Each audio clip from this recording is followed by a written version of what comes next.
vous offrait un incroyable voyage sous les mers. L'an dernier, vous découvriez un château enchanté où une belle jeune fille tombait amoureuse d'une bête. Aujourd'hui, venez vivre avec nous une aventure au-delà de l'imagination, Aladdin. L'inoubliable légende d'un jeune garçon, d'une lampe merveilleuse et d'un génie qui peut exaucer ses moindres souhaits et faire de lui un prince. Aladdin. Salut les amis, alors oui, j'ai envie de vous faire un petit souvenir un petit peu Disney, oui, parce qu'on est quand même comme ça dans la période de Noël. Noël c'est la semaine prochaine et on a envie comme ça de se taper un petit délire. Bon, pourquoi pas choisir un film de Disney, et j'ai choisi pour moi Aladdin, qui est certainement le meilleur Disney des années 90, je dirais même le chef-d'œuvre de Disney des années 90 avant le Roi Lion. Allez, j'ai envie de le dire avec le Roi Lion, mais oui, je suis amoureux de Aladdin. Alors oui, il y a aussi la belle Jasmine, hein, etc., j'en cache pas, qui est bien dessinée, etc. Mais en même temps, je sais pas, il y a une ambiance, etc. Déjà parce que ça se passe dans les pays un peu orientaux, et moi j'aime bien ce qui se passe un petit peu comme ça dans les mystères de l'Orient. Et puis, c'est les mille et une nuits, c'est l'exotisme, on voyage. C'est vraiment frais, c'est vraiment un film frais. C'est un petit conte musical, très bien fait, et qui a été réalisé, qui est sorti en France le 25 novembre 1992, réalisé par Ron Clements et John Musker. Et à l'époque, hein, petite anecdote personnelle, moi j'étais déjà en fac, hein, c'est pas ma première année de fac, et je venais d'avoir 19 ans. Et si j'étais allé voir ce film avant tout, alors oui, c'est pour la beauté du film, moi j'aimais bien les Disney, mais surtout, j'avais la Mega Drive 2, et peut-être que certains l'ont connu, j'avais le jeu Aladdin sur Mega Drive, et je m'étais dit, je vais aller voir le film, parce que peut-être qu'il va y avoir des petits secrets. Alors ce jeu, je vous cache pas, hein, je l'ai poncé, reponcé, etc., etc. Et je dis, et attention, il marche encore, j'ai encore la Mega Drive 2, je l'ai essayé, et il marche encore, et j'ai pas tout à fait perdu mes réflexes. Et ce qui est un petit peu exceptionnel, c'est que quand on regarde Aladdin, et Aladdin, le jeu sur Mega Drive, eh ben oui, on retrouve les décors, et pour cause, c'est qu'il y a des dessinateurs du film Aladdin qui ont travaillé aussi sur le jeu, et même des musiciens. Les musiques d'ailleurs, il faut savoir que c'est un jeu produit par Disney, hein, donc quelque part, les musiques du film, on les retrouve aussi sur le jeu, alors on connaît toujours la qualité de son de la Mega Drive, et pour une fois, voilà, ça marche, ça passe. Pour une fois, ça passe. La musique sur le truc, on retrouve les vrais pendant que vous jouez. Ça, c'est un pur bonheur. Il y a le rêve bleu, il y avait tout ça, etc. Bon, peu importe. Tous ceux qui ont fait le jeu se rappellent souvent le fameux passage dans la caverne aussi, hein, ou la poursuite en tapis. Enfin bon, bref, peu importe. Revenons au film. À voir, est-ce qu'il faut le voir en VO ou en VF, hein, parce qu'en VF, elle est pas mal aussi. Alors en VO, le génie, eh bien, c'est Robin Williams, qui fait aussi la voix du colporteur. Mais en VF, on a Richard Darbois, on a aussi Theodore Atkins dans le rôle de Jafar, on a Magali Barney dans le rôle de Jasmine, mais chanté par Karine Costa, au chant, hein, voilà. Alors ça parle de quoi Aladdin? Alors Aladdin de Disney, c'est totalement différent du Aladdin original dans les Mille et une nuits. Alors, dans les Mille et une nuits, hein, il faut savoir que déjà, le film, le roman, enfin, pour une petite anecdote, le conte d'Aladdin dans les Mille et une nuits n'existe pas à la base. Ça a été rajouté par le traducteur du XVIIe siècle, Antoine Galland, il me semble, le premier qui avait fait la traduction des Mille et une nuits. Et il avait trouvé un conte comme ça, qu'il avait incorporé dans sa traduction des Mille et une nuits. Et d'ailleurs, l'histoire n'est pas tout à fait celle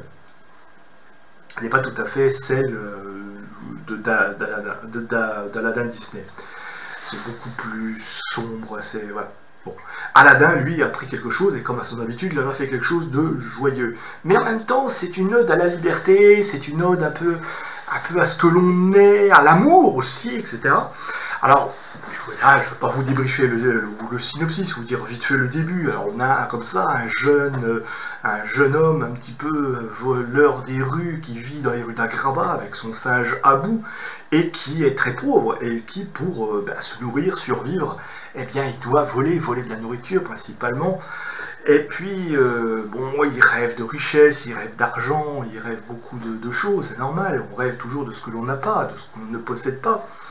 Et puis, un jour, voilà, par la force des choses, le hasard, voilà, qui se permet de rencontrer la belle Jasmine, la fille du sultan, qui, elle aussi, est d'une certaine manière prisonnière du château, prisonnière de sa belle cage dorée, comme ça, et qui rêve de liberté. Et voilà, qui vont vivre 2-3 petites aventures dans les rues d'Agraba, c'est le coup de foudre, tout ça, la beauté, tout ça, l'amour de deux jeunes gens qui se retrouvent.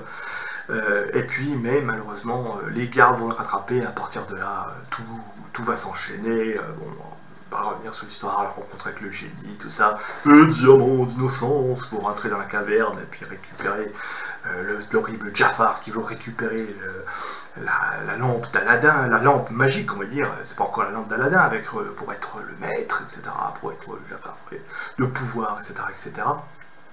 Bref, c'est un film qui est vraiment sympathique à regarder. Moi, j'adore ce film, je vous dis, hein, moi j'ai la version,